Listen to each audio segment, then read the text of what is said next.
Bismillah ar-Rahman ar-Rahim. Alhamdulillah, wassalatu wassalam ala Rasulullah. Welcome, dear brothers and sisters, to a new video.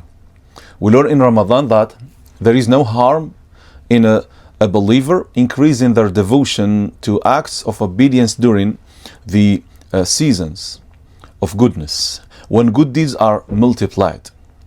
This does not indicate their weakness at other times, but rather indicates their intelligence and their knowledge.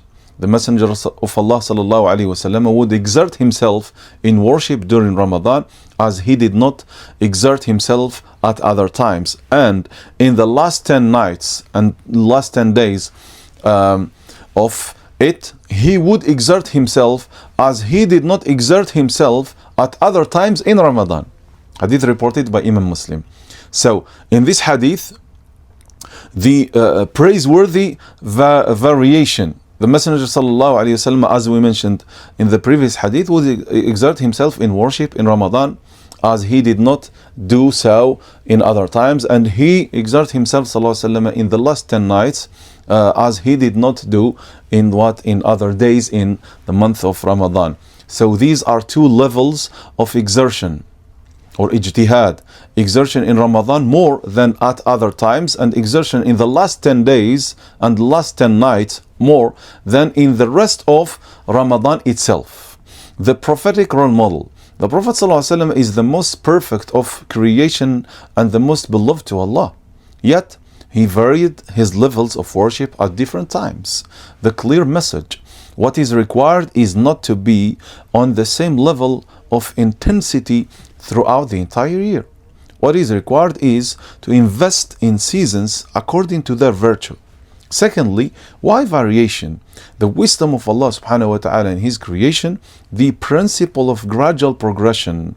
If people were required to fast every day, they would become weak. So Allah subhanahu wa ta'ala made for them a season in which they can take provisions for the rest of the year. The principle of the diversity.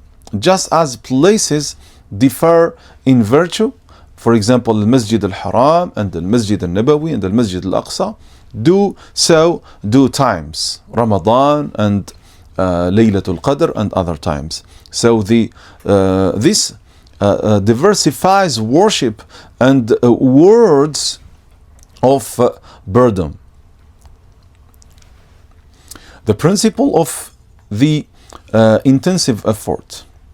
And for example, an athlete does not run at the same speed all year long. They have seasons of intensive training and seasons of recovery and preparation. The believer is the same. Thirdly, this does not indicate their weakness at other times, correcting misconceptions. So, variation versus weakness. The Prophet ﷺ was the strongest of people in faith, yet he varied his efforts. Variation is wisdom, not a lack of faith. Reduction versus negligence.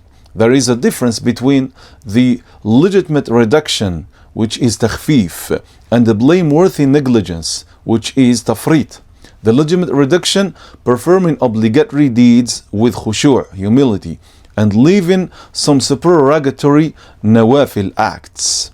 The negligence, abandoning obligatory duties.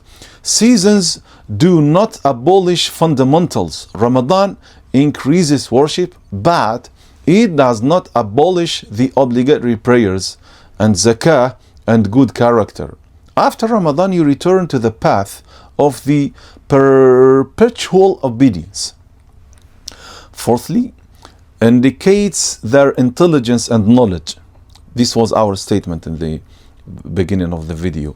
This is a smart investment. This is the spiritual intelligence, al-fitna. The intelligent person knows the profitable seasons and invests in them. The intelligent person knows that the market of Ramadan ends, so they do not miss it. The intelligent person gives each time its due right. Just like a smart trader They do not keep their shop open 24 hours a day all year round, but they extend working hours during peak sales seasons. This does not indicate laziness, but rather their business intelligence. Fifthly, how do we invest in seasons and not despair after them? Do not compare yourself to Ramadan. Ramadan is an exception, not the norm. The norm is فَإِذَا فَرَغْتَ فَانْصَبْ, but without exhaustion. So when you have finished your duties, then stand up for worship. And preserve the fundamentals of obedience. Obligatory acts, which are the fara'id, never neglect them. The supererogatory acts, nawafil, you can reduce them, yes, but do not drop them entirely. Plan for other seasons. For example, after Ramadan, we have the 6 days of Shawwal. We have the day of Ashura and the day of Arafah. We have the night prayer, even if it is just 2 rak'ahs. Maintaining family ties as well on Eids and other occasions. Sixthly, the difference between seasonal exertion and permanent laziness. The seasonal exertion, which is the ijtihad al-mutawasil, and the permanent laziness is at-takasul al-daim. In Ramadan, much Quran recitation. In Ramadan, little Quran recitation. You see the difference? In Ramadan, long night prayers, and some people in Ramadan, they do only Taraweeh, the minimum. In the last 10 days, i'tikaf and tahajjud. Other people, they just sleep and they are heedless. After Ramadan, the continuous steady obedience, some people after Ramadan, they disconnect from Allah subhanahu wa ta'ala, and we seek refuge with Allah. Oh Allah, just as you have allowed us to reach Ramadan and aided us in obeying you during it, bless us in our lifespans so that we may witness seasons of goodness again and again.